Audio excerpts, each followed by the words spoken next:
Hello guys, selamat pagi. Ya, sekarang ni musim bunga cemperai ya. Tengok. Bunga cemperai. Banyak boleh buat sayur ya.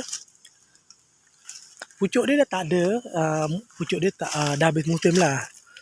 Banyak bunga pula. Semua pokok yang ada kat sini semua berbunga ya. Yang ni pokok dalam kebun saya lah. Rasa bunga dia sama juga macam pucuk dia, mana yang pernah makan lah. Banyak ni bunga cemperai.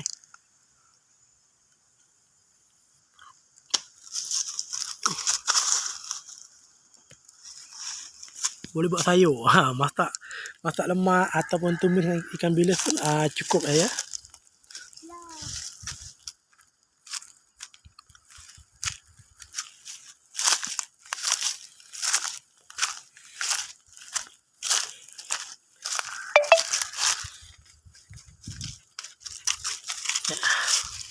Kita. Okey, itu saja video untuk hari ini. Okey, bye bye. Apa?